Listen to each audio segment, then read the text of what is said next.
Ang pag-aaralan po natin ngayon is reign of Jehoshaphat. So some of us may be familiar with this. So we'll battle po in verses 1 to 13 and chapter 20, but let's just read verses 1 to 15.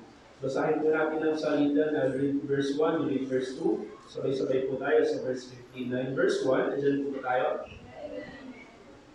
So verse 1 po ng chapter 20, it came to pass after this also that the children of Moab and the children of Ammon, and with them other beside the Ammonites, came against Jehoshaphat to battle. And there came some and told Jehoshaphat, saying, whereby you great multitude against thee from the other sea of the side Syria, and behold, they be not which is in you. And Jehoshaphat feared and set himself to seek the Lord, to proclaim a fast throughout all Judah. And Judah gathered themselves together to ask out the Lord, giving up the cities of Judah, beginning to seek the Lord. And Jehoshaphat stood in the congregation of Judah and Jerusalem, in the house of the Lord, before the new court. And said, O Lord,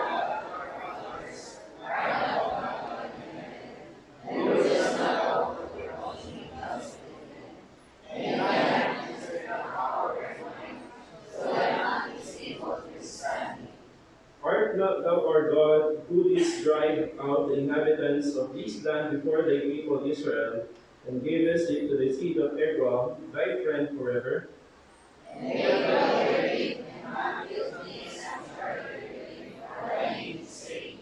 If when evil cometh upon us as a sword, judgment, or pestilence, or famine, we stand before this house, and in thy presence, for thy name is in this house, and cry unto thee in our affliction, then thou wilt hear and help. And now we will consider Mount Seir, whom the Lord is that we made, when they came out of the land of Egypt, but they turned from them and destroyed them not. Behold, I say, how dare ward us to come to cast us out of thy possession, which thou hast given us to inherit? O our God, do not love us, for we have not light against thee, nor hast thee our against us, neither will we not do, but our eyes are on thee. And all Judah stood before the Lord with their little ones, their wives, and their children. Then thou blessed them, the son of Zechariah, the son of Benaiah, the son of Gil, the son of Hananiah, the son of raise the Spirit of the Lord in the midst of the congregation. Sabay-sabay po. And he said, hear ye all Judah, and ye inhabitants of Jerusalem, and thou King Jehoshaphat, thus saith the Lord unto you, be not afraid nor dismayed by reason of this great multitude, for the battle is not yours, but God's. Lahat po ba tayo ngayon mayroong pinagdadaan ng battle sa buhay natin? Lahat tayo may pinagdadaanan noong may sarili-sarili tayong battle, but this time, tignan po natin yung naging blessing kay Jehoshaphat. When he won a battle, he did not even fight, but instead God fought for him. So yun po nga din natin, Christian at war. Let's pray. Heavenly Father, maraming salamat sa mga hapong ito, Panginoon, sa iyong muli pagdala sa amin sa iyong tahanan, upang makapag-aral muli ng salita. Dalangin na po namin, Panginoon, na ikaw pong mamuna sa bawat isa. Give us the heart, Panginoon, and might in understanding thy word. Alam po namin, Panginoon, na kahit anong higin namin pag-aaral, kung hindi ka po mamuna sa amin at magbibigay ng katalinuman, hindi po namin ito maunawaan ng lubusan, Panginoon. Kaya ikaw po mamuna, give us the wisdom. Ganun na rin sa aming mga kasalanan at sa iyo po, Panginoon, upang kami sa hapon ito'y maging karapat-dapat sa aming pagsamba sa iyo. Panginoon, just mighty name po. Amen. So some of us are familiar with the story. Ako naging familiar with this story because of Sunday school. Still remember si Mom Dan actually nagturo sa amin itong story ni Jehoshaphat where he won the battle with just singing praises sa Panginoon. But before we go through the battle na pinanalo ng Panginoon for Jehoshaphat and for the Judah, let's go back lang po ng ilang chapters. Dito sa chapter 17. Brief background lang po ni Jehoshaphat and when he started his reign, he took over after King Asa, who actually started his reign right as well kasi tinanggal din niya yung mga mga idols and go to God para sambahin siya at doon magkapakatapat. However, doon nga sa chapter 16 ni Isa, sabi dyan, in the 30th year of the reign of Asa, Baasha, king of Israel, came up against Judah. And this time around, instead of Isa, putting his trust sa Panginoon, kasi battle din yan dito, before tayo mag-battle sa battle ni Joshaphat, dito muna tayo sa battle ni Isa, kasi meron din side story dito, no? So si Isa, instead of trusting sa Panginoon, kagaya ng ginagawa niya noong nakaraan, ang ginawa niya, kinausap niya yung king of Syria, which is Ben-Hadad, in verse 2 ng chapter 16. And Asa brought out silver and gold after the treasures of the house of the Lord. Doon niya pa daw kinuha of the king's house, and sent to Ben-Hadad, king of Syria, that dwelt at Damascus, saying, ito yung sinabi niya, there is a league between me and thee, as there was between my father and thy father. Behold, I have sent thee silver and gold. Go break thy league with Baasha, king of Israel, para ano, sa kanyang kumampi. And they actually won the battle, sinabi yan dito sa 6, verse 6, and Asa king took Judah and carried away the stones of Ramah and the timber stone wherewith Baasha was building, and he built her with Geba and Mizpah. Pero sabi dyan ng isa sa mga seer, sa verse 8, after the battle, were not Ethiopians and the Lubims a huge host, and every many chariots and horsemen, yet because thou didst rely, hindi daw siya nag-rely sa Panginoon from that battle, He delivered them into thy hand. Itong malaking battle or itong huge host from Lubims and Ethiopians. And after that, from henceforth thou shalt have wars. And after that, nagkaroon ng sakit si Asa, hanggang age of 40 first pa, sa verse 14 dyan. Then after that, nag-reign na si King Jehoshaphat sa land of Judah. However, yun nga yung nangyari sa kanya, King Asa, nagkaroon ng maraming wars because of one war na hindi niya pinagtiwalaan ng Panginoon. But this time around, Jehoshaphat did the other thing, though meron din siyang ginawa kung saan hindi rin kinaluguran ng Panginoon. Pero after that, bumalik siya sa Panginoon eh. And that's something na pag-aaralan natin ngayong gabi. Now, the reign of Jehoshaphat in chapter 17, by the way, title ng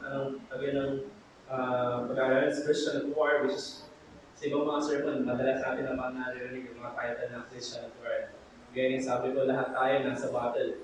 Even if sabihin natin yung isang tao na matatag, sabihin natin isang pastor, isang preacher, sino mang napakatatag sa spiritual makikita natin.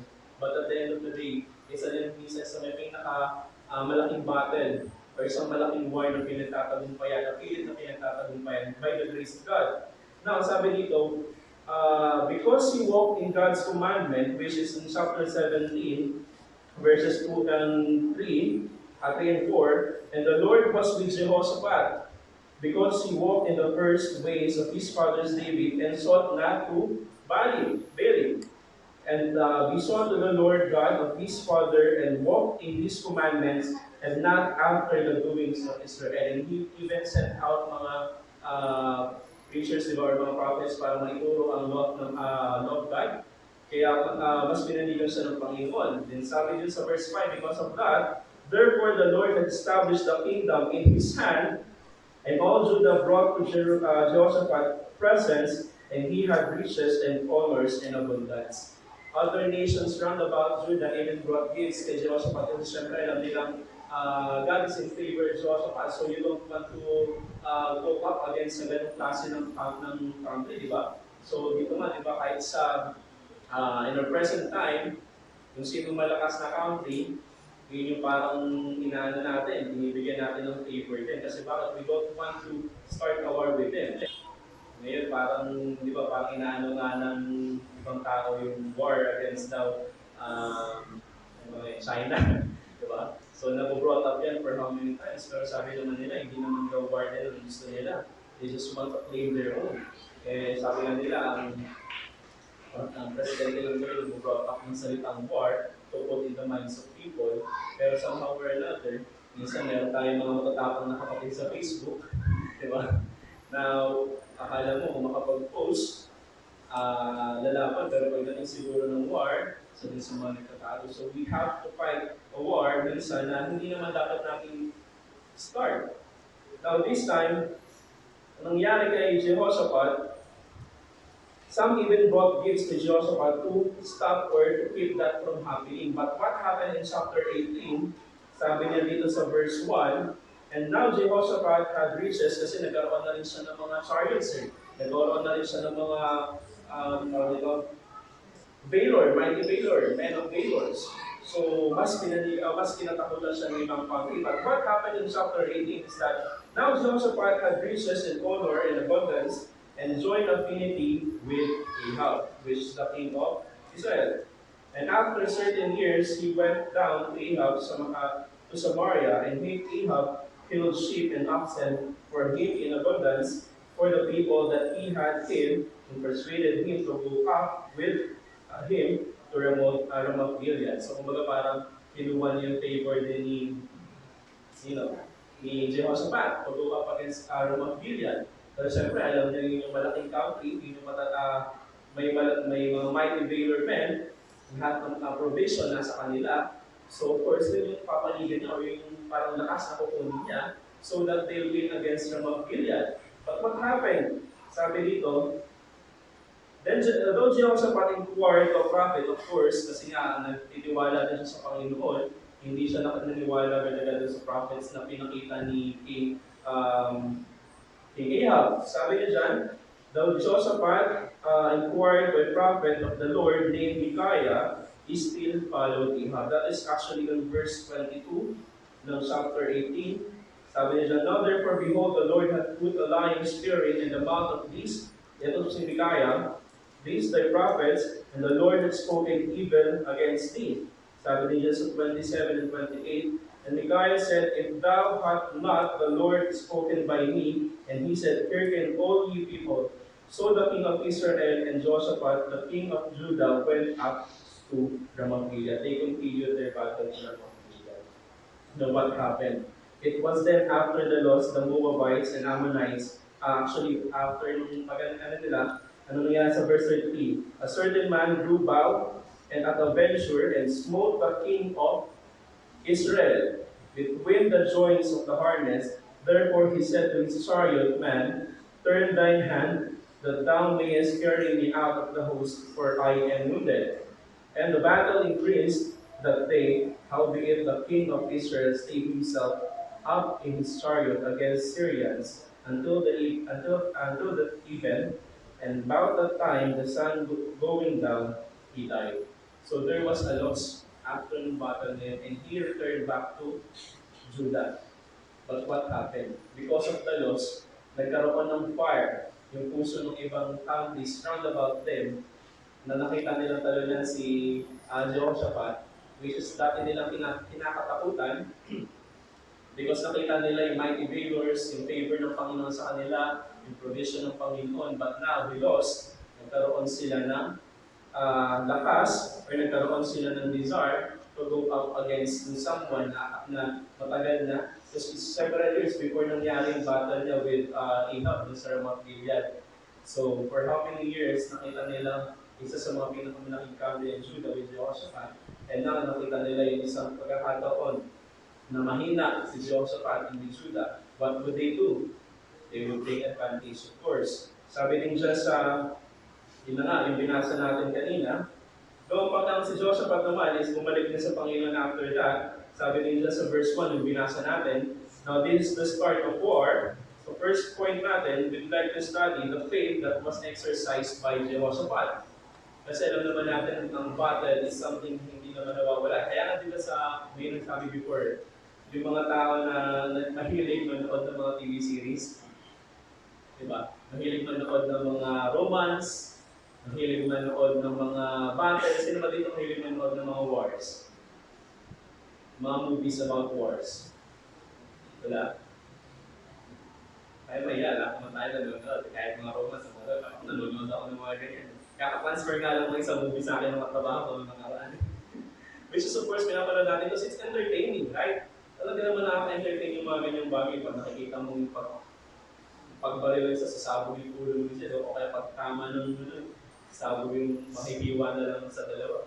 But this time, sabi nga ng isang preacher dito before, we are being entertained by those kind of entertainment of shows at nawawalan tayo ng time sa Biblia, sa pagbabasa ng Biblia. Hindi ba natin alam na sa Biblia mismo makakita tayo ng mga ganyan? Makakita tayo, instead na ibigay natin ng time natin sa mga ganyan. We can actually find Romans dito sa Bible, di ba? Wars, kaya na lang dito. Yung mga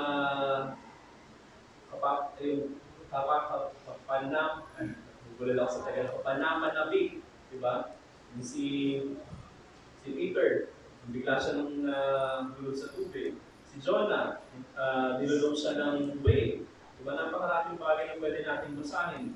Si Moses, di ba? Kung paano siya tinalikuran ng mga tao, hindi niya sinama dun saan? Sa ark. Di ba? Di ba meron ginawang ganyang movie nung nakaraan? Anong movie tayo na yung parang lahat ng mayayaman lang yung pwedeng sumakay dun sa yung mahilig ako sa movie pero hindi talaga mahal. So, yan. So, that happens to everyone. Battle happens to everyone. And then, sa ganun din yung nangyari dito. Sabi nga, sa first point natin, Jehoshaphat exercises faith. First one, hindi tayo point by point dito. Ating lang natin yung chapters nito sa iba't ibang mga parang pangyayari sa kanila. The first one, which is in verse 1 and 2, the call of battle. Sabi kasi dyan, balikan lang natin dun sa text natin sa 2 Chronicles chapter 20, verse 1 and 2. And it came to pass after this also that the children of Moab, the children of Ammon, and with them other beside Ammonites came against Jehoshaphat to battle.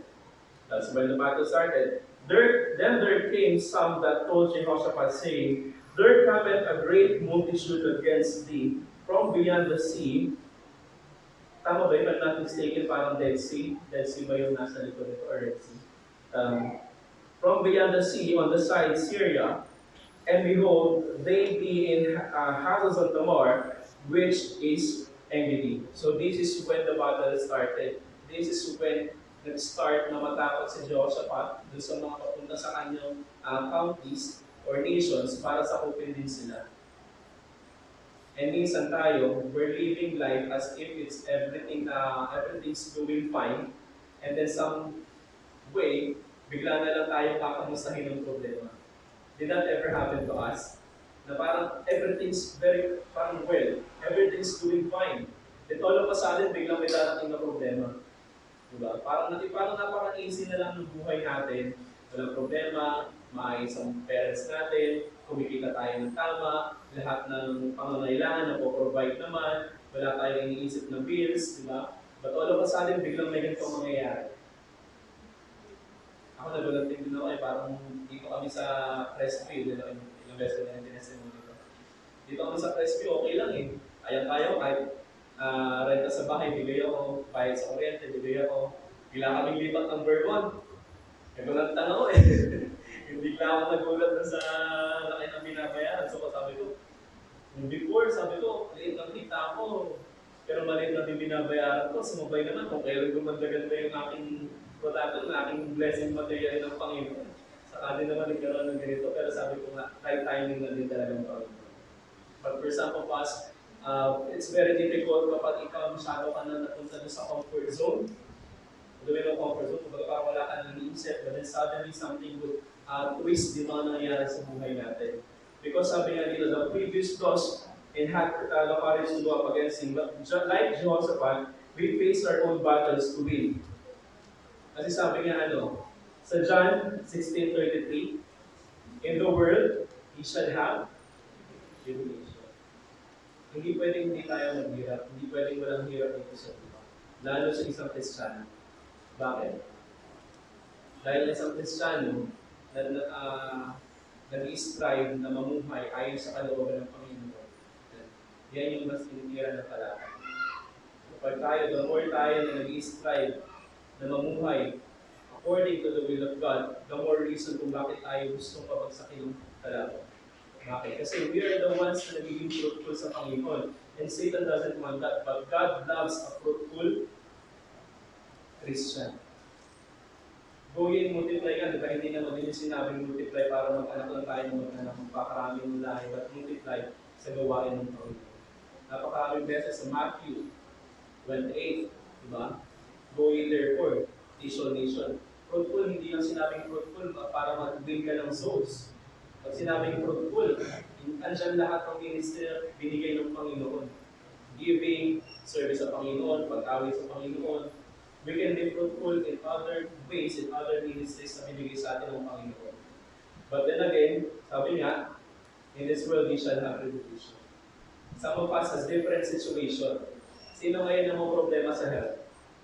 Hindi natin kasama natin. Meron namang problema sa health. Diba? Meron pinag-prayer tayo every Friday night. So if you have prayer request, you can text me mga other dito every Friday para masama sa prayer. But most especially, kung kaya natin umattend every Friday, diba? We encourage you.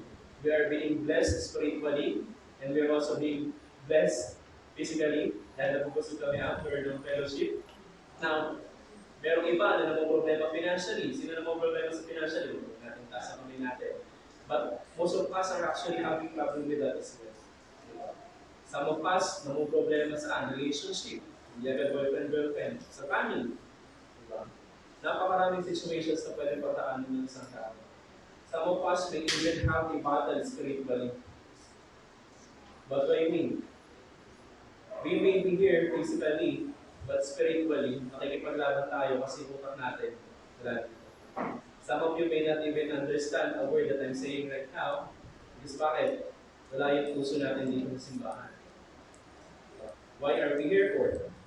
And some of us, we have different situations, and some of us have different adversaries. We have different kinds of adversaries. Kagaya na sinabi ni Brother Yuji kanina, may mga bagay, may mga problema kung dinadala ng minsan, kapag si Sir Clarky na tumaan, napakadali lang sa kanya. Diba? Meron din bagay siguro na pag may pinagdadaanan si Brother Clarky, na pag pinagdaanan ko, madali lang sa akin. Kasi we have different kinds of Meron nang tinatawag na pain tolerance. Ano ba yung term of pain tolerance? Kung gaano ka mas nakaka-adapt or nakaka-adjust sa pain. Meron akong katrabaho dati, sabi niya, bawal kasi yun. Siguro pinipilit lang din niya because of trying to be manly. Kahit ano daw sakit, hindi agad siya nasasaktan. Gusto ko minsan sa pakinig. Wala ka sa mga kahit kung sino mas nalaki sa akin. Masumukha daw ako babae ko kumigas minsan sa kanya. Kaya nakasara ko lang. Parang gusto ko hamunin yung tomboy na katrabaho ko. Nasundukan tayo para kung sino mas nalaki sa akin dalawa. Pero yun nga, sabi niya, mas mataas daw yung pain tolerance niya. Kaya hindi ko rin tinuloy. Baka naman may mas nalaki talaga siya. Mapasubo ako. So, iba't-iba tayo ng pain tolerance. Iba't-iba tayo ng pain pag-adapt ng mga bagay-bagay. Iba't-iba tayo ng way para mag-adapt ng mga situations. May mga bagay na madali sa kanya, mahirap sa akin. Mahirap madali sa akin, mahirap sa kanya. Diba? At iba-iba din tayo ng financial status. May mga bagay ako na binabayaran na kung ikaw yung nagbabayad dito, siguro madali lang sa iyong bayaran kasi malaki ang kita mo eh. Pero sa akin, maliit lang naman ang income ko para sa binabayaran ko, mahirap sa akin. So, different kinds of situation, different kinds of adversaries, and different kinds of what? Temptation. Iba't ibang minsan ang temptation na pinarigay sa atin ng karatan. Sino dito may temptation pa rin sa lust, sa katawan? Sa babae, mga palalaki. Minsan, syempre, normally, lalaki yung karamihan ng kahinaan dyan ng babae din. Mas mahirap siguro pag lalaki naman kahinaan natin. At very thankful yung mga ganyan, hindi naman natin sila inaano kasi nga may karapatan at may kakayahan pa rin sila na ay may chance pa rin sila makakilala sa Panginoon. Diba? And then, different temptations. Meron dyan money, fame, diba? Madalas natin nagbabanggit yan dito.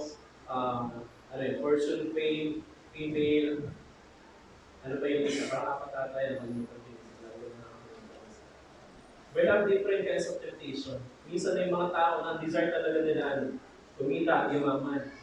But they don't think of whatever it is na gagawin nila just so makuha nila yung gusto nila. Sabi nga, the end doesn't justify the means. E sabi din dyan sa Romans 12:21, be not overcome of evil, but overcome evil with good. Every time na tinitempt tayo ni Satan, sabihin natin meron na tayong Panginoon. Diba? Yung kasalanan na tinitempt sa atin ni Satan na ibigay is something na niluwag na natin before. Something na sinuka na natin before. Alak, bisyo, droga. But I'm not saying na ako ay naging manginginom before, I'm not saying na naging mabayar ako before, not saying naging nagkaroon na natuto akong manginginom before, but for some others, before tayo nakaligtas, before tayo nakilala sa Panginoon, sinabi ka din yung mga yan, ginawa natin yan before eh. But now, nakakilala tayo sa Panginoon, din yung mga bagay na sinuka na natin. At anong uri lang ng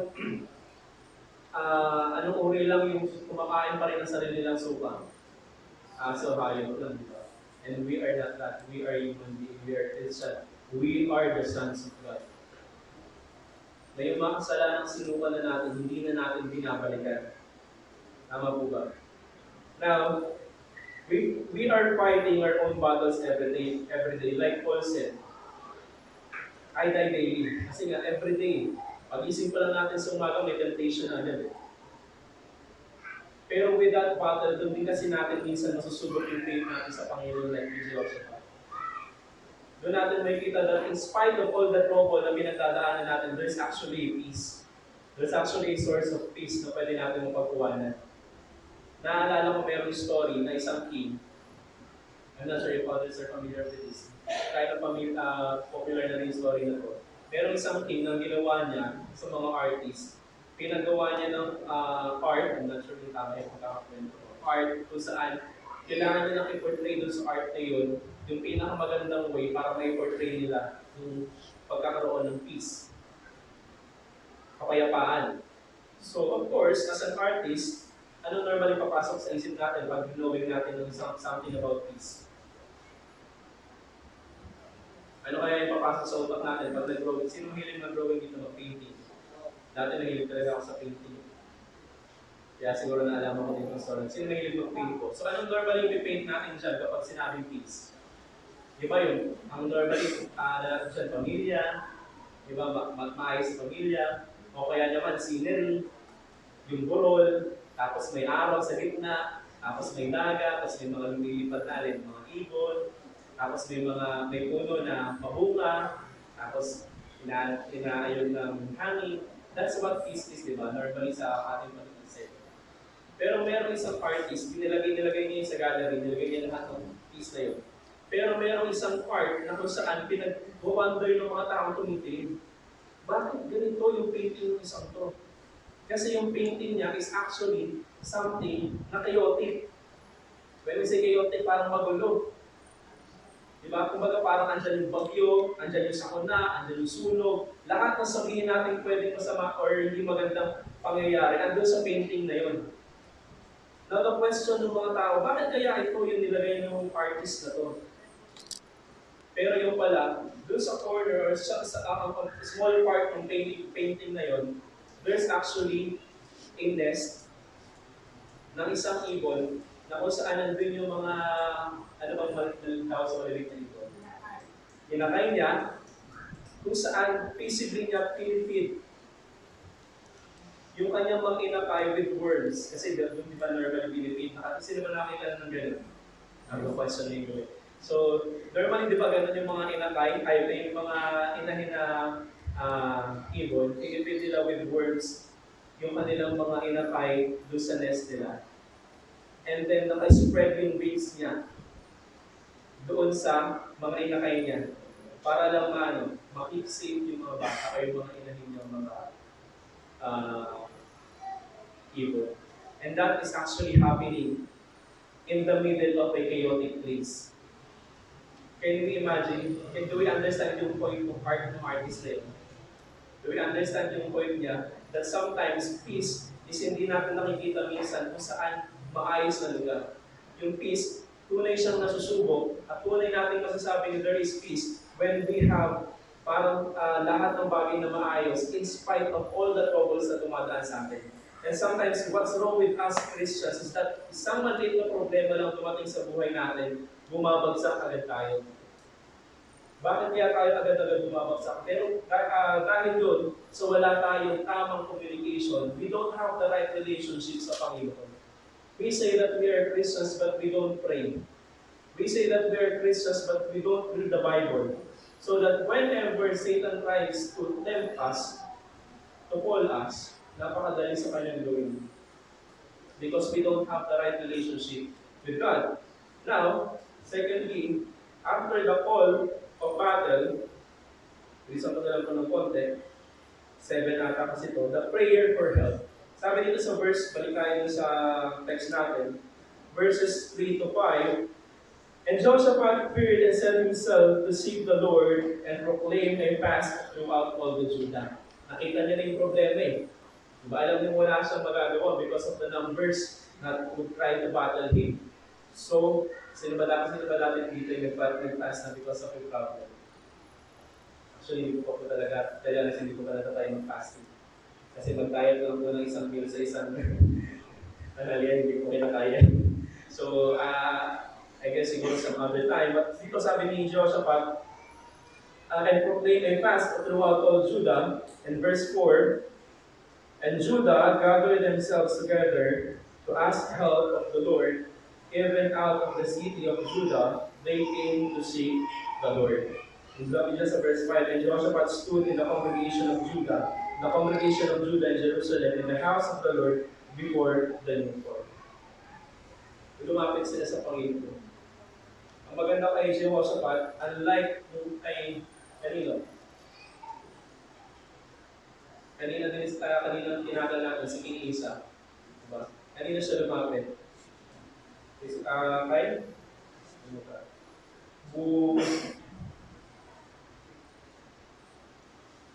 Ben-Hadad, yan, king of Syria. Doon siya lumapit para mag-take yung side niya. And hindi niya practice, hindi niya in-exercise yung faith niya sa Panginoon. But what did Jehoshaphat do? Practice niya yung faith niya with Judah, with the whole Judah. Nag-fast sila, nalalangin sila sa Panginoon, lumapit sila sa Panginoon. Dahil alam niyo wala silang magagawa. Hindi siya lumapit sa any country na magtatry ng battle sa kanila. Kasi marami ito eh. Sa Moabites, mga Ammonites, and the cities around about them. Hindi siya lumapit sa Moabites eh. Or even with the Ammonites para mag-take side sa kanya. Ang ginawa niya, lumapit siya sa Panginoon. And he prayed sa Panginoon. And sometimes for us, that's a problem eh. In times of trouble, minsan din na nga sa Panginoon na nga lang tayo huling lalapit, hindi pa rin tayo marunong lumapit sa Panginoon. They came to seek the Lord for help. Sabi nga sa Psalms 34, sa lang po natin sa Psalms, for us to see verses kung saan dapat natin makita kapag tayo may trouble or problem, we should go to the Lord in prayer. Sabi niya dyan sa verse 4 ng chapter 34, 4-6, I saw the Lord and He heard me and delivered me from all my fears. Ito yung actually parang shinare ko din last Friday. Kaya we encourage ko last Friday talagang super nakakatuwa po. Kaya nakadagdag din dito sa mga points ko yung ginawa namin last Friday. So, 1 week kasi preparation for this, sabi ko nung Friday. Nakakatuwa. Super na-feel na rin ng Holy Spirit. Kumbaga pa, yun po kasi minsan yung mahirap sa pag-preach. Aside yung siyempre, mag-prepare ka po ng sermon. Kung isipin ko, mag-prepare ng sermon, gawa ka sa internet eh. Diba madali? Kaya naman, gawa ka lang po, is be faithful, trust in the Lord. Madali lang. But to prepare your heart sa pag-preach, kasi ang hirap kong tumayo dito sa harapan, ang hirap tumayo dito sa pulpit, ang hirap magpagamit sa Panginoon. Kapag yung puso mo, malayo din sa Panginoon. Not just in preaching, sa kahit anong gagawin natin sa Panginoon, kapag malayo tayo sa Panginoon, sometimes it's really hard na mapuri natin ang tamang Panginoon sa ginagawa natin kung malayo yung puso natin sa Kanya. So that's why it's a blessing po na last Friday ng atin kasi this past Friday hindi din. So this Friday nakakatuwa po. Ang dami pong members na umattend last Friday. Yung tuwata pa sa yung pinakamarami natin number. Buti na lang po nakaka-bless rin yung niluto niya yung Sister Edna. Sumapat din sa number namin. Now, aside sa verse 4 to 6, number 15, the eyes of the Lord are open, are upon the righteous, and his ears are open unto their cry. Yung ears ng Panginoon is always ready to listen. At sometimes, alam naman natin, even before lumapit tayo sa Panginoon, alam niya na yung problema natin, alam niya na yung kailangan natin. But of course, sometimes, He's just waiting for us to pray and put His ears sa atin. Sabi din dyan sa verse 17, the righteous cry, prayer kasi ito ni David eh, the righteous cry, and the Lord heareth, and delivereth them out of all their troubles. Saan daw? Out of all their troubles. Kasi minsan yung troubles natin hindi lang isa eh. Diba? Nagkakataon, sabay-sabay pa lahat ng troubles eh. Nagkakataon, sabay-sabay lahat si Judith dumadating. Kambal-kambal si Judith dumadating. Diba? Nandiyan yung Judith ng internet, si Judith ng bill ng kuryente. Diba? Minsan hindi ko na alam kung sino unahin yung bayaran eh. Sino ba? Ito ba si Judith ng kuryente na 2 months ko na hindi nababayaran? O si Judith ng Manila Water na 3 months ko na hindi nababayaran? Isipin natin, sino ba yung unang puputol sa akin dito sa dalawang to? Dumating din mo kasi kasalit yan. Ngayon pa 3 bill ang sabay-sabay kang binabayaran. Smart, Globe, PLDT. Ako para tikit ba't akong binabayaran na lang sabay-sabay? Sabi ko, wala rin. Kaya mabayaran ko rin naman. But that's just some small thing na pinagdadaanan natin sa mga simple nating buhay. Pero that's actually the faith na dapat natin in-exercise sa mga maliliit na bagay, sa maliliit na problema. Bakit? Kasi pagdating ng malaking problema, pagdating ng mas malaking battle, at hindi mo na-exercise yung faith mo sa maliliit na problema, paano ka lalapit ng mas faithful sa Panginoon? Sa mas malaking problema, ay hindi mo alam kung paano kumikilos sa Panginoon sa buhay mo sa maliliit na bagay. Po ba? So verse 22, the Lord redeemeth the soul of His servants, and none of them that trust in Him shall be desolate. None of him shall be desolate. Sabi din dyan, for us, whatever battle we face, there is God whom we can call for help. Psalms 50, Psalms 50, verse 15 shows that God is there. And call upon me in the day of trouble, I will deliver thee, and thou shalt glorify me. We can call Him in the day of trouble. But we should not always just call Him in times of trouble. We should call Him in times of crisis. Sabi din dyan, be mindful when God is the one calling out for you, for when we are in need, He might not answer. Hindi pwedeng tayo lang itawag ng tawag sa Panginoon. Na kapag ang Panginoon gusto may magawa sa atin, we are unavailable. We can be idle sa napakaraming bagay. Idle tayo saan? Pag nag-iaya sa kaibigan. Diba? Pag nag-iaya sa ganitong bagay. Kahit Sunday, free time ako. Go tayo dyan. Diba? We are idle for so many things that are unnecessary. Idle tayo saan? Sa mga bagay na hindi naman kailangan, hindi naman nakakapag-build up spiritually natin. But we have so many times para saan? Sa mga dramas na pinapanood natin, sa pagpapalago natin ng negosyo natin, sa pag-aaral natin.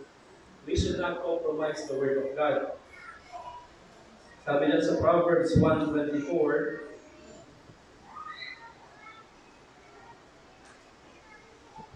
29, basahin lang po natin yung verse 24 to 29, please.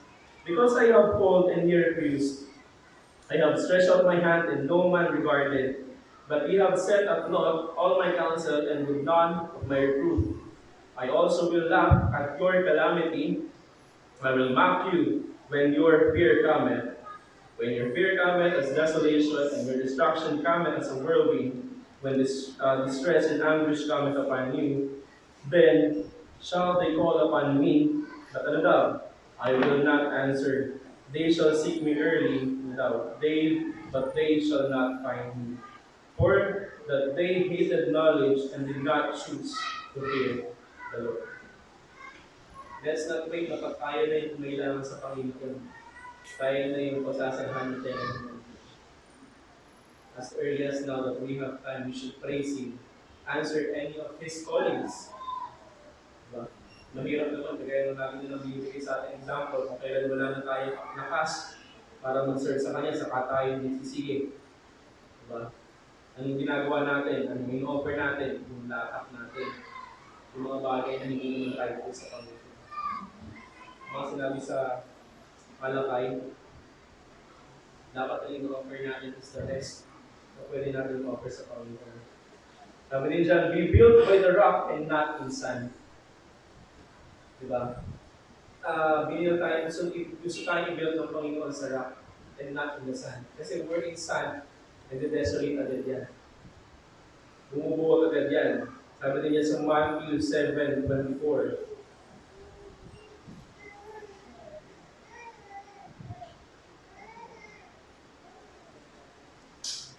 Sabi niya sa verse 21 to 23 muna. And the book, Matthew 7 pala, sorry. Matthew 7 verses 21 to 23, sabi niya dyan, not everyone that saith unto me, Lord, Lord, shall enter to the kingdom of heaven, but he that doeth the will of my Father, which is in heaven. Many will say to me in that day, Lord, Lord, have we not prophesied in thy name? And in thy name name have cast out devils, and in thy name done many wonderful works. And then will I profess unto them, I never knew you, depart from me, ye that work iniquity. Sabi din siya sa 27, and the ring said at 26, and everyone that heareth these sayings of mine, and doeth them not, shall be likened unto the foolish man, which built his house upon the sand. And the rain descended, and the floods came, and the winds blew, and beat upon the house, and it fell, and great was the fall. Kasi hindi tayo marunong makinig sa salita ng Panginoon. That when the boisterous wind comes, trouble comes, and then, sabi dyan, and great was the fall. Kahit ano sabihin natin tatag natin, kung pakitang tao lang naman niya, just to please men, just to please our pastor, just to please other people, other members, pwede tayo mag-call. Sabi din dyan, third point sa verses, balik lang po tayo sa 2 Chronicles.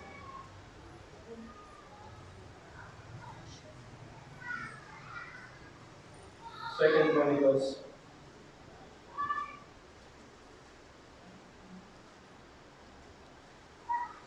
Yeah. So verses 6 to 9, dito naman tayo sa verses 6 to 9. And this is the proclamation of His goodness. Sabi niya sa verse 6 to 9, and said, O Lord of our God, of our fathers, art not thou the God of heaven, and rulest not thou over all the kingdoms of the heathen? And in all thine hand is there not power and might, so that none is able to withstand thee?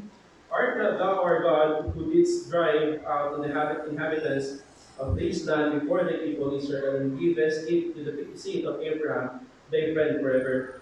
And they dwelt therein, and have built the sanctuary therein for thy name, saying, if when evil cometh upon us, he was reminding God as a sword, judgment, or pestilence, or famine, we stand before this house, and in thy presence, for thy name is in this house, and cry unto thee in our affliction, and then will hear and help.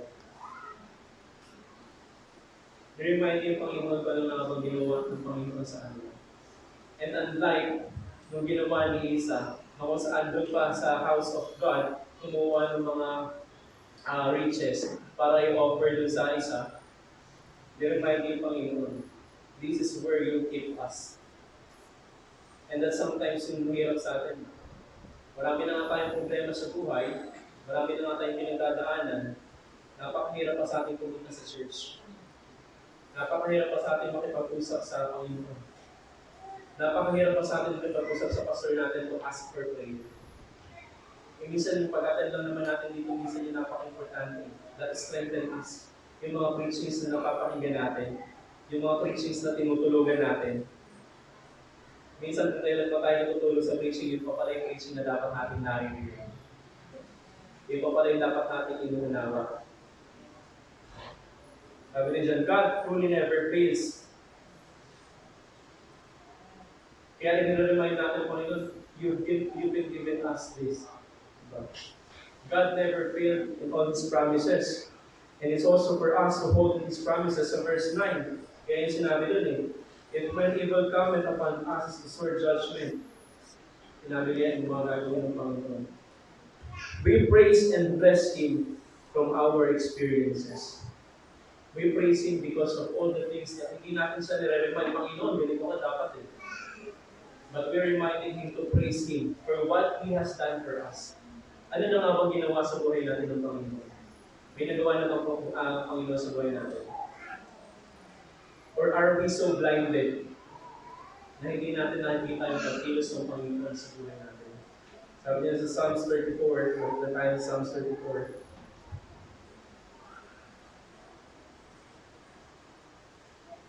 verses 1 to 3. I will bless the Lord at all times. His praise shall continually be in my mouth. My soul shall make her boast in the Lord, and humble shall hear thereof, and be glad. O magnify the Lord with me, and let us exalt His name together.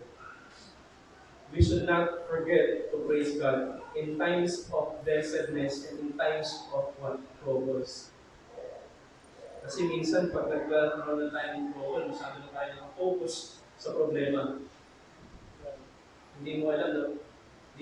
Nilagpas ka na nga ng Panginoon sa mas malaking problema before. Paano pababayaan ka niya doon sa maliit na problema?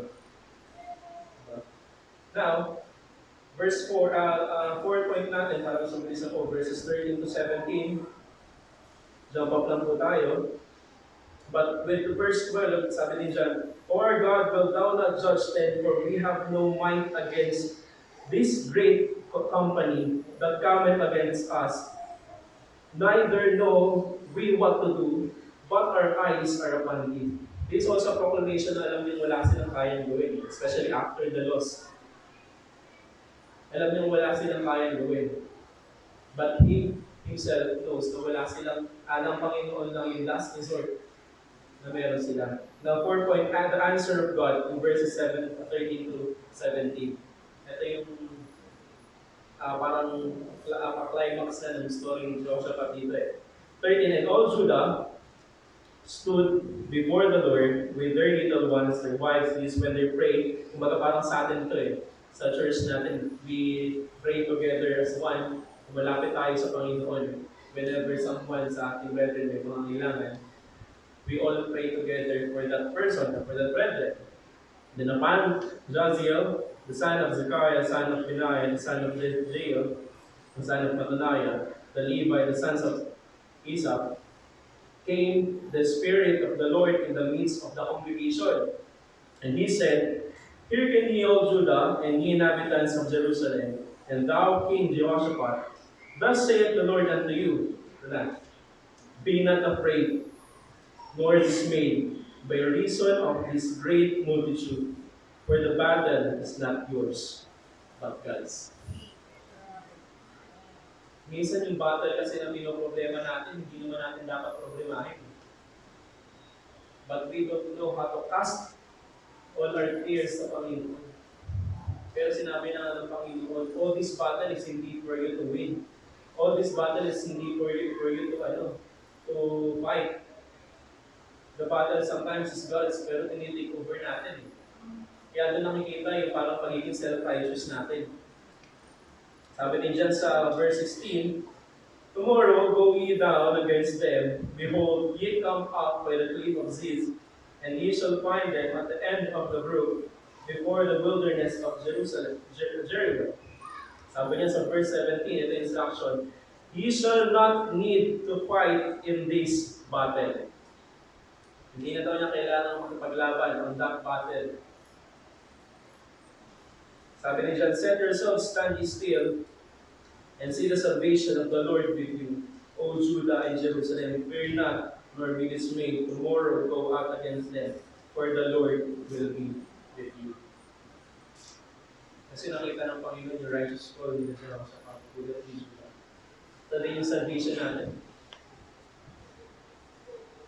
Yung temptation is not for us kasi na-offer ng Panginoon itong mundo eh. Kaya sometimes it's just ourselves na dapat natin labanan whenever temptation comes. Minsan hindi kailangan kumilos sa Satan sa buhay natin. Minsan tayo mismo yung lumalapit kay Satan para makipaglaro, para makita yung pinaka-limit natin kung hanggang saan ba kaya natin ilaro si Satan. Hindi natin alam, masuwi na pala tayo. Wala na pala tayo sa iglesia ng Panginoon. Sabi dyan, God took over on this battle. Sabi din sa Psalms 110,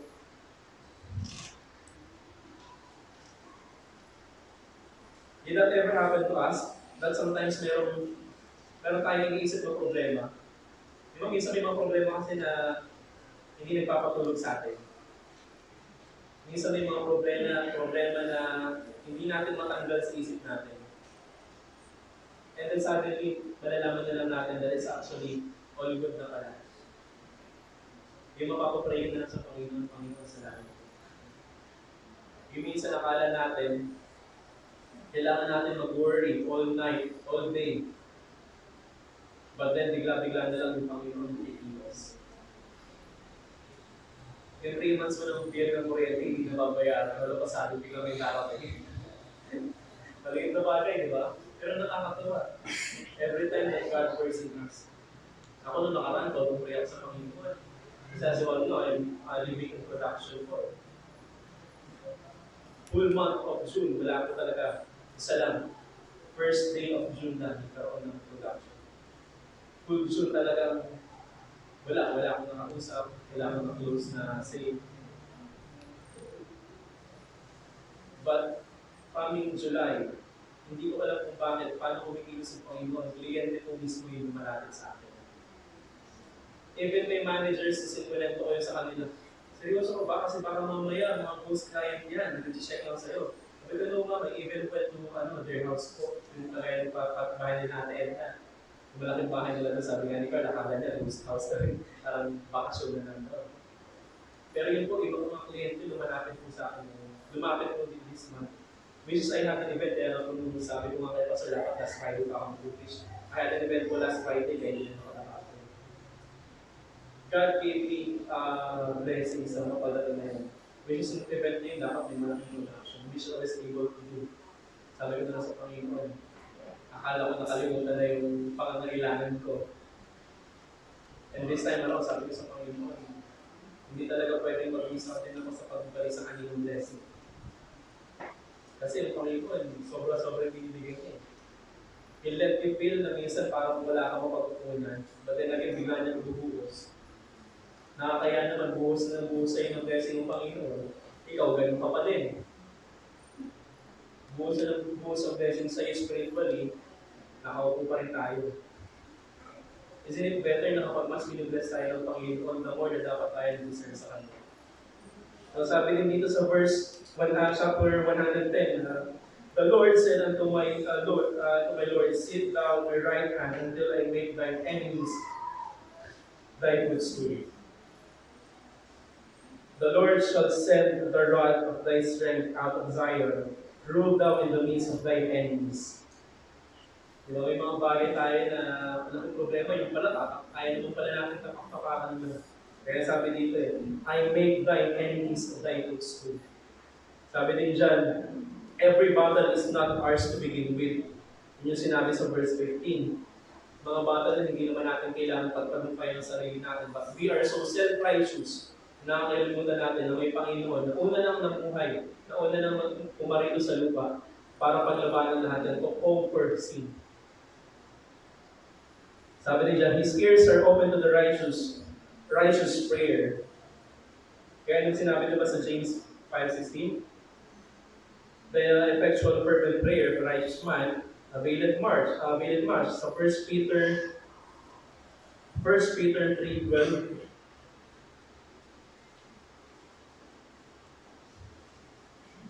for the eyes of the Lord are over the righteous, and His ears are open unto their prayers. But the face of the Lord is against them that do evil. And who is he that will harm you, if ye be followers that wishes good? But then if ye suffer for righteousness' sake, happy are ye, and be not afraid for their terror, neither be troubled. Kung sino daw yung namumuhay ayon sa kalooban ng Panginoon, kung sino daw yung nagsasuffer for righteousness' sake, happy are ye. Kasi lahat naman tayo problema, lahat naman tayo pagdaraanan ng trouble. Bakit hindi mo pagdaraanan ng trouble kung saan mabibless mo ang Panginoon? Bakit hindi ka maghirap para sa Panginoon? Ang hirap na naghihirap ka na nga, wala kang pinapatunguhan yung pinaghihirapan mo. Ang hirap naman yung parang nasusubo ka na, nadadry up ka na, hindi mo na alam yung gagawin mo. Pero at the end, makapag-succeed ka nga dyan, overcome mo nga yan, wala pa rin blessing ng Panginoon. Isn't it better to fight hardships? Diba? Kapag tayo, nasusubok tayo ng mga klase natin, ng mga katrabaho natin, mamamak tayo ng mga kasama natin sa trabaho kasi hindi naman lahat ng kasama natin sa araw-araw, kagaya natin yung Kristyano di ba? Kaya ang napakasarap na dapat nandun na lang lagi Kasama natin, mga kapwa natin Kristyano, alam natin may pareho sa pananampalataya. Hindi yung kapag hindi tayo sumama sa trip nila, balaman yun, Lord, hindi na naman sumasama. Kapag may susunod na event sa amin, lagi akong ginaganyan. Hindi na ako niyayaya kasi alam nila, hindi ako sumama. Kaya hanggang ngayon, hindi ko sila nakakit over yung one time na meron silang event. Parang team building, hindi sa may taas. E nagkataong Sunday, kung magkakaroon ng palaki yung anniversary, sabi ko parang very crucial naman na ngayon pa hindi umatin. Sabi ko sa mga hindi ko hanggang ngayon, hindi ko sila nakakit over. Hanggang ngayon, pag may mga event, may mga kahit simple na dinner, minsan hindi na nila ako makikipag. So, which is actually good din naman kasi more time na pag Wednesday, diba? Dito sa church. On Friday night, magkakaroon pa ng time para sa fellowship. We can be mocked, pero if that suffering, that mockery, is para sa Panginoon. Kasi greater pa yung mockery na na-experience ng Panginoon sa Kristo. When He saved us from our sin sa cross of Calvary. Isipin mo, duduraan ka, papahiya ka, hubarang ka. Did that ever happen to us because of our faith? Sa akin po, hindi pa. Maki-question lang tayo pag magpapatatawalan tayo ng various night. Pero hindi pa tayo tipong hinubaran, dinuraan, pinutsak because of our faith. Pero sa ganun maliit na bagay, minsan tuturuduki tayong Kristyano. Dahil ayaw natin naiiba dun sa iba. E iba nga sila, we are peculiar people. Sabi din dito, in times of trouble, do not focus on the problem. Focus on God. Sabi din sa Isaiah 50,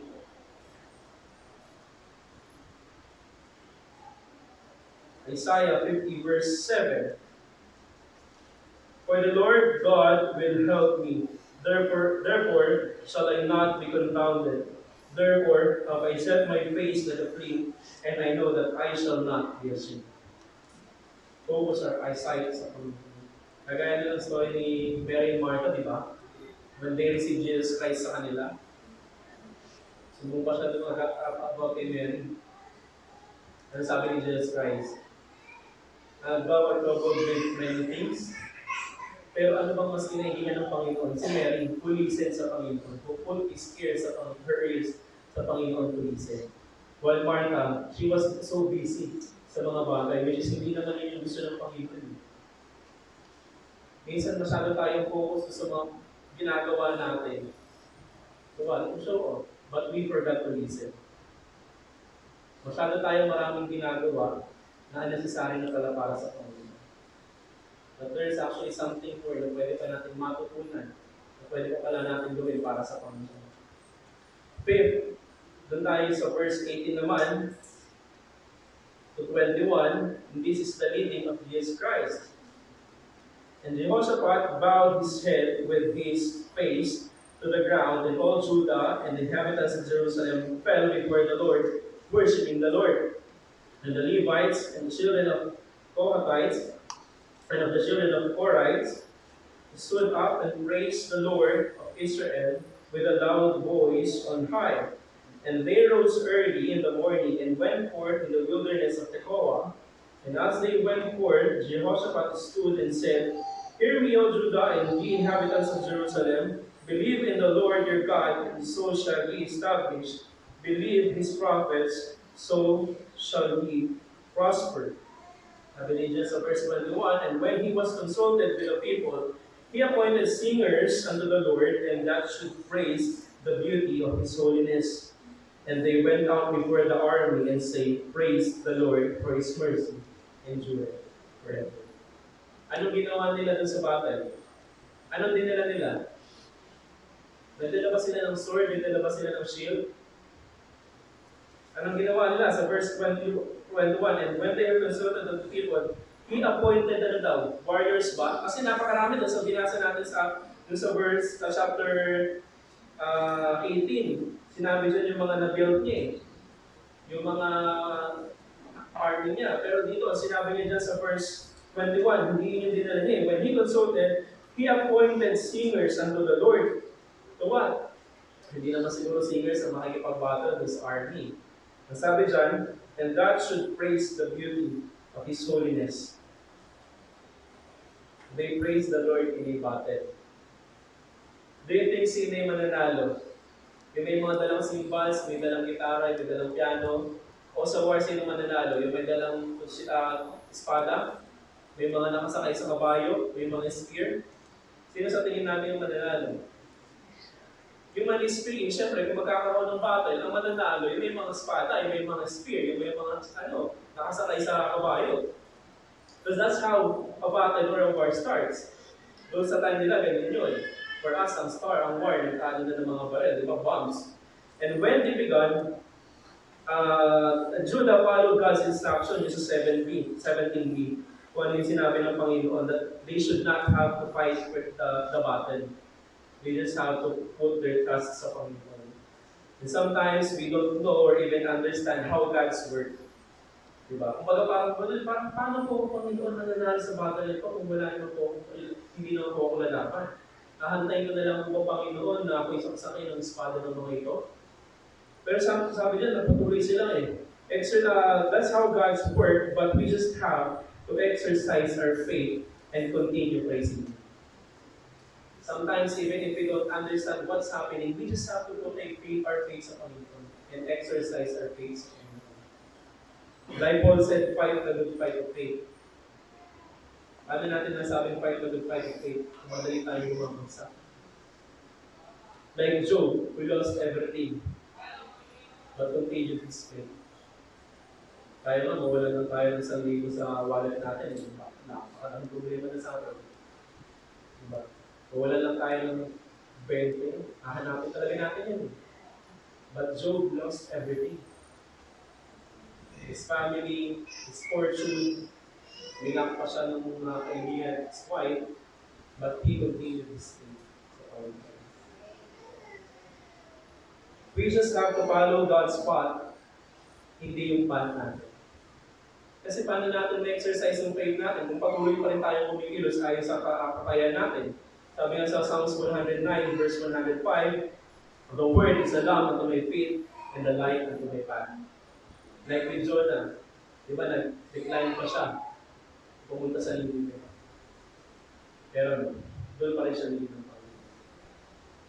Kaya we're very thankful na kapag tayo tunay na anak ng Panginoon, even if we go astray, like a lost sheep, hahanapin tayo ng pastor natin. Mahirap na go astray tayo, pero walang nag-work sa atin. Lumayo tayo sa Panginoon, pero hindi natin na-experience yung tao ng Panginoon. Anak, balik ka. Anak, nasa maling daan ka. And if nasa maling daan tayo as of now, at hindi natin makikita yung rebuke, yung persecution ng Panginoon, you should ask yourself, anak ba tayo ng Panginoon? But if you have gone through sa ganung bagay, and God fixed you, we should continue praising God. Kasi tunay tayo anak ng Panginoon. Now, the victory, verses 22 and 24. And when they began to sing and to praise, the Lord set ambushments. So ito na nga, tinatanong natin, paano nga ba sila nanalo without swords or any chariots? Sabi dito, any ambushments against children of Ammon, Moab, and Mount Seir, which were come against Judah, and they were smitten. For the children of Ammon and Moab stood up against the inhabitants of Mount Seir. Yung pala yung nangyari. Utterly and to slay and destroy them. And when they have made an end of the inhabitants of Seir, everyone helped to destroy another. So what happened? The children of Moab and Ammonites fight against the what? Inhabitants of Mount Seir. And after Mount Seir, they fought and finished each other. While the Jehoshaphat and Judah did, anong ginagawa nila during that time? They just keep singing praises sa Panginoon.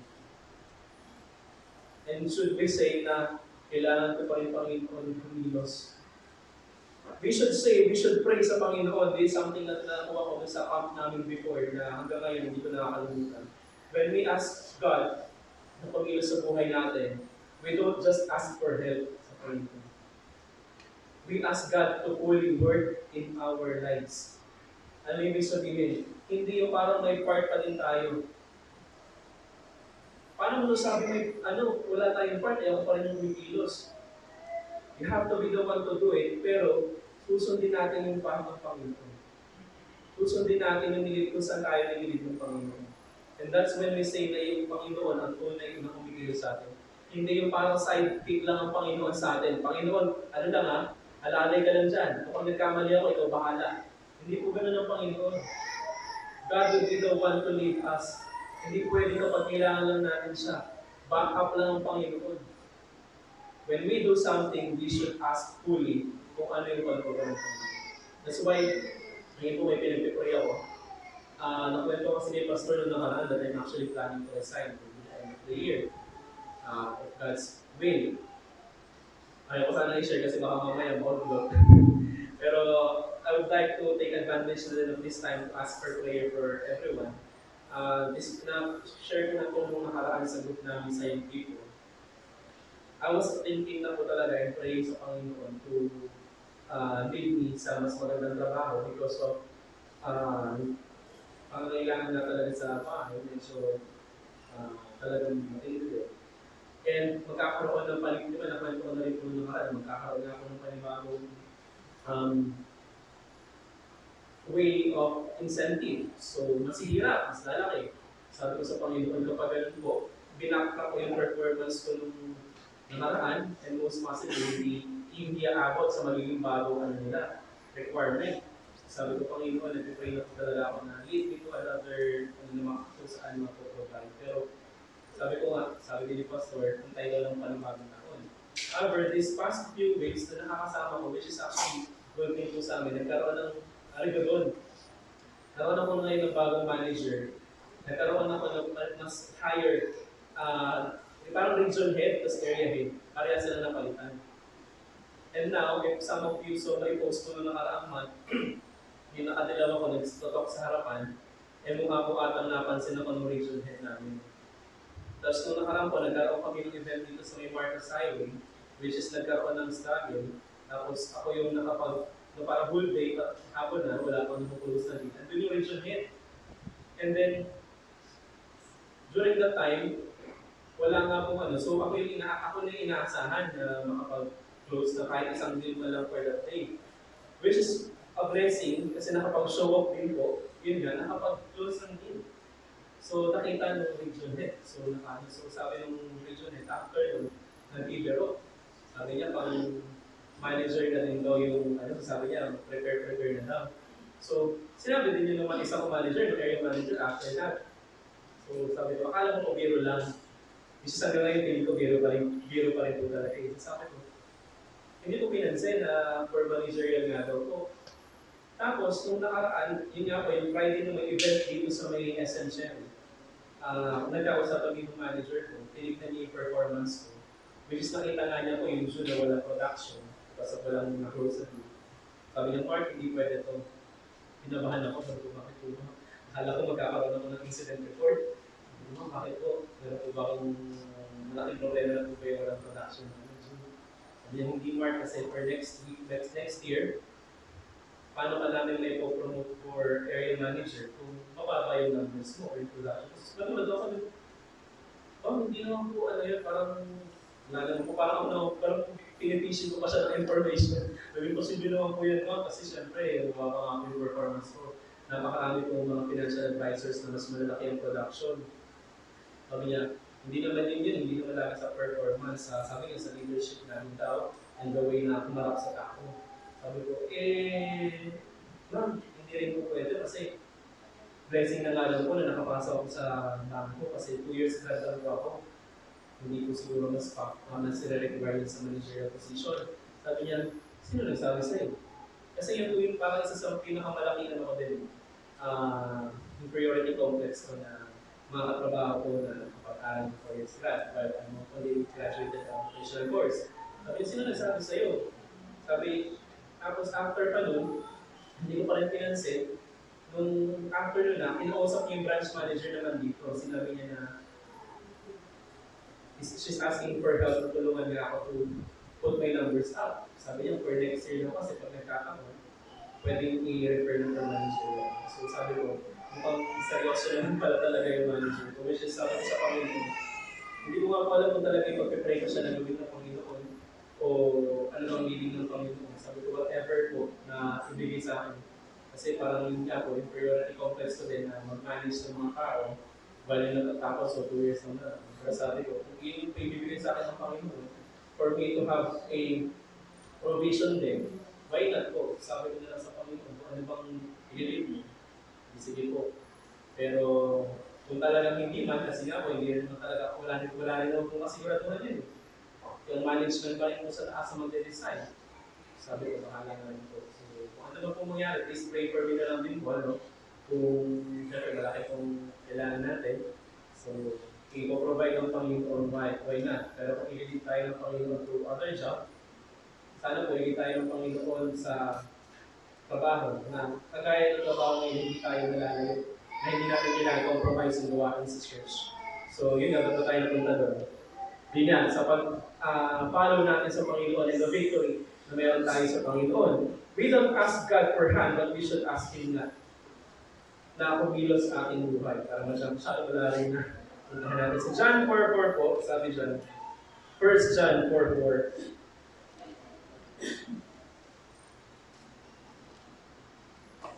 Ye are of God, little children, and have overcome them, because greater is He that is in you, that is in the world. Masyado tayo natatakot sa bata, masyado tayo natatakot sa problema, masyado tayo natatakot sa temptation. But have we forgotten that greater is He that is in you, that is in us, than he that is in the world? Sino yun? Satan. Alam mo? But greater is He that is in you. Sino ba nasa in you? Nasa atin. Sino po ba yung nasa atin? Jesus Christ. And if you're not confident enough, and if you're not sure enough that Jesus Christ is in you, you can ask yourself, ano ba ako ng Panginoon? Has He given me the power to become His son? Kasi nga lahat ng naniwala, pinapalataya sa Kanya, so they gave me power to become His sons of God. Now, after the victory, balik po tayo sa text natin. Nakita natin na binigyan sila ng katagumpayan. Malapit na po tayo natapos nito. And when Jehoshaphat and his people came, take away the spoil, sa verse 25 po muna.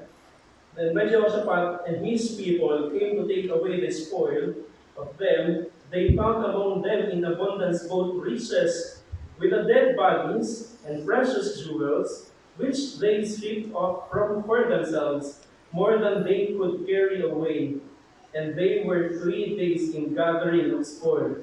It was so much. It was so much. So this one po is the blessing after the trouble na.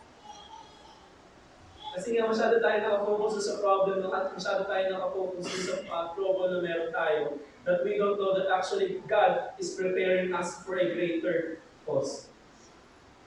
That every after trouble, minsan natin pray natin, di ba, that we actually are thankful sa Panginoon sa lahat ng trouble na dumarating sa akin, because those trouble are the ones that what? Nag-reinforce sa atin as Christian. Siya yung nagpapatibay sa atin as Christian. Bakit? Because there is where we exercise our faith. Yung mga troubles, yung mga problema natin, lahat yan yung nag-exercise ng faith natin. Sa maliit na problema, we exercise our faith. So pagdating na mas malaking trouble, which may happen not just for me, but for every one of us, even for our pastor, yung faith yung sinusubok sa atin.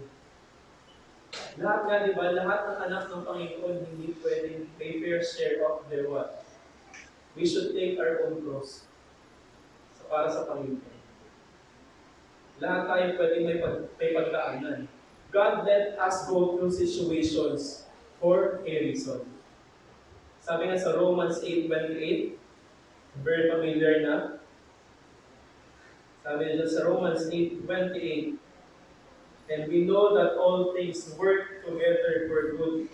Ano po ba yung tinutukoy na all things dyan? Magagandang bagay lamang po ba? Hindi po. Tinutukoy dyan all things, may good things, bad things, normal things. All these things work together for good. Pero saan daw? To them that love God, to them who are called according to His purpose. After they received the blessing from the Lord, they did not forget to give thanks sa Panginoon. Doon po yan sa text natin sa verse 26. Hindi nila nakalimutan. And on the fourth day, they assembled themselves in the valley of Berasha, for there they blessed the Lord. Therefore, the name of the same place they call the valley of Berasha unto this day. Imagine, hindi na nga sila nakipaglaban sa battle, but instead, yung spoil or yung mga naimong battle. Kasi diba, when a battle starts, ano mga piniprepare? Hindi lang naman po mga armor, di ba? If we have watched mga movies ng war before, hindi lang naman mga armors ang piniprepare nila kasi yung war, hindi naman siya nag-stay lang for a day. Ang war, hindi naman po siya natatapos sa isang maghapon lang. Normally, weeks or even months. So what do they prepare? Yung mga goods, yung mga foods na piniprepare nun. Para dun sa supply ng mga warriors. Para may strengthen sila. So that's what they were able to get after na magkaroon nga ng battle ng sarili-sarili yung mga Moab, mga son of Amos, and the inhabitants of Seir. So that's why they had to continue praising God for what He did. And they continue to bless them. Sabi nga sa Panginoon, dito sa verse 29, as we finish, and the fear of God was on the kingdoms, kasi hindi doon natapos yung blessing sa kanila ng Panginoon eh. Sabi sa verse 29, and the fear of God was on all the kingdoms of the countries when they had heard that the Lord fought against the enemies of Israel. Yung dating takot ng mga countries round about them returned kasi nakita nilang after the loss with Ahab, tinulungan ulit ng Judah ng Panginoon. And so the realm of Jehoshaphat was quiet, for his God gave him round about. Kaya minsan kapag tayo, hindi tayo natututo tumatay sa salita ng Panginoon, mas madali tayo paulit-ulit na pinaglalaroan ng kaaway. Kasi bakit? Sabihin ng kaaway, madali naman pala pabagsakin ito eh. Napakadaling attempt ng anak ng Panginoon ito. Ito yung pag-ibig ko. Kaya nga di ba minsan sabi ng mga pastor, kung hindi man sila masway ng kalaban, anong ginagawa ng kalaban? Yung iba, members ng church, para magtawag ng pastor. Even the same family itself ng pastor. Yung minsan tinitira ng kalaban. Kasi minsan, masyado natatagin pastor para sa kaagawa. And for us, it's very the same. Kapag tayo nakikita ng kaaway, it's very easy for us to ma-put down. Bakit hindi ka niya i-put down? Another Christian, another son of God, ang mapapabagsak niya. Kung ang isang Kristiyano or isang tao, nagbubunyi ang kalangitan every time isang Kristiyano na isang tao na nagiging Kristiyano nakakilala sa Panginoon. Maybe that's how also they rejoice ng kaaway. Isang Kristiyano, isang anak ng Diyos, sa mapabagsak nila, mahulog sa tulay, anong tuwalin siguro. But we should not give Satan that pleasure, that satisfaction. Kasi dapat tayo mismo nakikitaan na kumikilos ayon sa kalooban ng Panginoon. Now, for conclusion, it is impossible to live without any trouble. Possible po. It is not getting better, but instead it's getting worse. Is it true for us? Minsan hindi naman sinasabi, hindi naman pabuti ng pabuti. May nakita na ba kayong games before na pilingan iba ng government? Yung nasasabi ng Sister Clardy Benning sa akin kanina, Mobile Legends. Imagine how is that affecting people? Yung productivity ng isang tao. Ng isang estudyante, instead na nagre-review, yung Mobile Legends. Isang manggagawa, instead na gumagawa ng trabaho niya, yung Mobile Legends. Masama, isang Kristiyano na dapat nagbabasa ng Biblia ng Mobile Legends. Nakakahirap mong pakinggan. Now, it's getting worse for Satan. He would not stop trying to spoil the sons of God, which is his main objective from the beginning. From the beginning pa lang nila Adam. Yun na yung purpose ng Son of God. But, in 1 Corinthians 10:13, sabi niyan, there hath no temptation taken you, but such as is common to man. But God is faithful, who will not suffer you to be tempted above that you are able, but with the temptation also make a way to escape, that ye may be able to bear. That we may be able to bear. There is no temptation that kaya ko sa akin kung sa tunay na anak ng Panginoon. Kung tunay tayo, mayroong tamang relasyon sa Panginoon. But why is that very easy pa rin para kay Satan? Kasi mismo tayo yung nakikipaglaro kay Satan minsan sa kasalanan.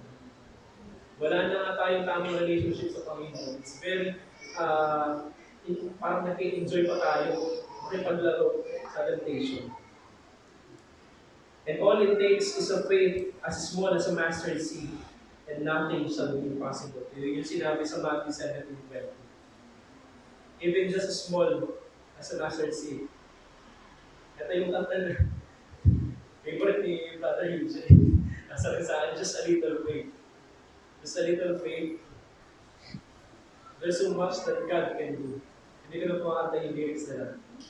Just a little faith, there's so much that God can do. Sa small faith na meron tayo, napakaraming pwedeng yung wonders ng Panginoon. Sabi din sa Philippians 4:6 as written, be careful for nothing, but in everything in prayer and supplication, with thanksgiving, let your request be made known. Magandang gabi sa